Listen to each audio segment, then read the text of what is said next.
Strength intermediate level की है, so now you are capable of learning these calisthenic skills. क्योंकि मैं खुद कुछ महीनों से इंटरमीडिएट लेवल पर हूँ, वैसे मैं एडवांस लेवल पर बहुत जल्दी पहुंच जाता अगर मुझे एक महीने में 2 बार इंजरी ना हुई होती तो। लेकिन अब इसका कुछ नहीं कर सकते। तो अगर अभी तक तुमने सिर्फ स्ट्रेंथ ट्रेनिंग की है तो ये कुछ कैलिस्थेनिक स्किल्स हैं जो तुम सीख सकते हो। एक्चुअली मैं सीखने वाला हूँ, लेकिन मैंने कैसे सीखा और इसके क्या रिक्वायरमेंट्स है वो मैं तुम्हें बता दूंगा।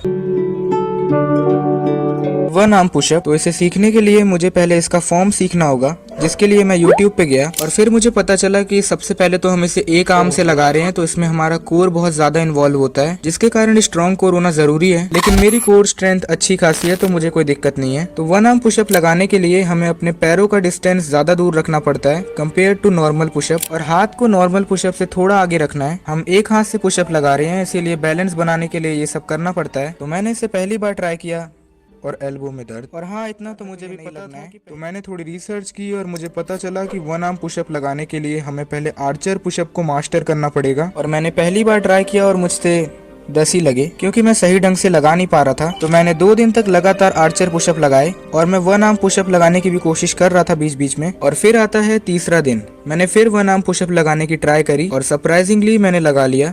मुझसे 3 दिन में ही लग गया था ये, क्योंकि स्ट्रेंथ की कमी स्टार्टिंग से नहीं थी, मुझे बस इसे लगाना नहीं आ रहा था। सच बताऊं तो ये चैलेंज थोड़ा पुराना है। अभी के टाइम पे मैं एक बार में 8 1 आर्म पुशअप लगा लेता हूं। तो 1 आर्म पुशअप लगाने के लिए तुम्हें एटलीस्ट 30 पुशअप्स और 2 मिनट ऑफ प्लैंक लगाना आना चाहिए। ये बेसिक स्ट्रेंथ रिक्वायरमेंट है 1 आर्म पुशअप लगाने के लिए। और प्रैक्टिस करने के लिए तुम्हें पहले आर्चर पुशअप लगाना चाहिए, और जब तुम एक बार में 15 आर्चर पुशअप लगा लो तब तुम्हें 1 आर्म पुशअप की तरफ जाना चाहिए।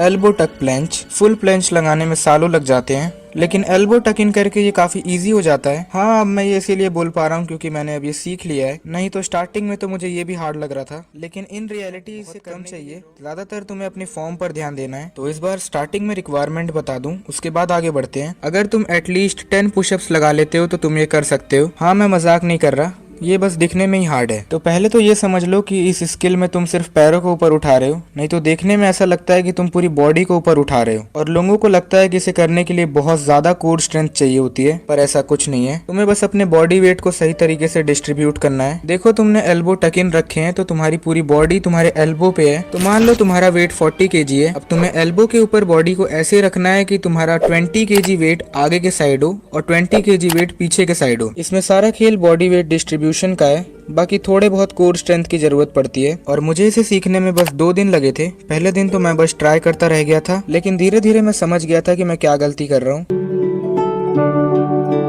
L sit. अगर सच बताऊं तो ये मैंने फर्स्ट ट्राई में कर लिया था। देखो, अगर तुम 10 सेकंड्स तक एल सिट कर ले रहे हो तो मैं कहूंगा कि तुम एल सिट सीख चुके हो काफी अच्छे तरीके से। मैंने पहली ही बार में 10 सेकंड तक कर लिया था, क्योंकि हमें इसका फॉर्म सीखने की जरूरत नहीं है। तुम्हें बस देखकर ही समझ आ जाएगा कि इसे करना कैसे है। अगर स्ट्रेंथ रिक्वायरमेंट की बात करें तो मैं कहूंगा 15 लेग रेजेस। अगर 15 लेग रेजेस लगा ले रहे हो तो तुम at least 5 seconds of L sit तो लगा ही लोगे। और बेसिकली अगर तुम 5 सेकंड लगा ले रहे हो तो ये काउंट होता है। बाकी मैं फिर भी कहूंगा कि इसे एटलीस्ट 10 सेकंड तक ले जाने का ट्राई करना। और वैसे भी इसमें सिर्फ तुम्हारा कोर इन्वॉल्व हो रहा है, तो ये तो तुम में से भी काफी लोग पहली बार में कर लेंगे, या तो हो सकता है कि अभी तक की सारी स्किल्स तुम्हें पहले से आती होगी।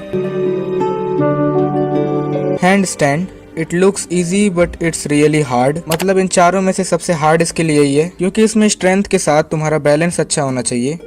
मेरा मतलब बहुत ज़्यादा अच्छा होना चाहिए। मैं पिछले 45 डेज से हैंड स्टैंड कर रहा हूँ, लेकिन मैं अभी भी उतना अच्छा नहीं हुआ हूँ। मतलब कभी कभी 10 सेकंड तक लग जाता है और कभी कभी 5 सेकंड में ही बैलेंस बिगड़ जाता है। स्टार्टिंग में मैंने बिना किसी रिसर्च के इसे ट्राई किया और मुझसे नहीं लगा। थोड़ी रिसर्च करने के बाद मुझे इसके परफेक्ट फॉर्म और स्ट्रेंथ रिक्वायरमेंट के बारे में पता चला। तो पहले स्ट्रेंथ रिक्वायरमेंट की बात करते हैं। अगर तुम 20 पुशअप्स लगा ले रहे हो और एटलीस्ट 1 मिनट तक वॉल सपोर्टेड हैंड स्टैंड कर ले रहे हो, देन यू आर डन। तो वीडियोस में सबने बताया था कि प्रैक्टिस करने के लिए तुम्हें डिक्लाइंड पुशअप लगाना चाहिए, और डिक्लाइंड पुशअप मैं बहुत पहले से लगा रहा हूँ। इवन मैं तो पिछले 1 साल से वेटेड डिक्लाइंड पुशअप लगा रहा हूँ। तो स्ट्रेंथ रिक्वायरमेंट की तो दिक्कत नहीं है। प्रैक्टिस करता गया और हफ्तों तक प्रैक्टिस करने के बाद भी मैं बैलेंस नहीं बना पा रहा था। मतलब कभी मुझसे 5-6 सेकंड के लिए लग जा रहा था तो कभी मुझसे लगता ही नहीं था। तो मैंने दोबारा रिसर्च की और मुझे पता चला कि हैंड स्टैंड लगाते समय हमें अपने हाथ का भी यूज करना चाहिए बैलेंस बनाने के लिए। मतलब अगर पीछे के साइड गिर रहे हो तो पाम से पुश करो आगे की तरफ, और अगर आगे के साइड गिर रहे हो तो फिंगर से पुश करो पीछे की तरफ। और इवेंचुअली तुम्हारी लोअर बैक कितनी स्ट्रांग है उस पर भी डिपेंड करता है। सब सही जा रहा था लेकिन तभी मेरे पैर में चोट लग गई, टेबल से लग गया था मेरा पैर। वहाँ मेरे पास फोटो वगैरह नहीं है क्योंकि मैंने उस टाइम कंटेंट के बारे में सोचा ही नहीं, और ना ही मैंने सोचा था कि मैं कोई ऐसी वीडियो बनाऊंगा। लेकिन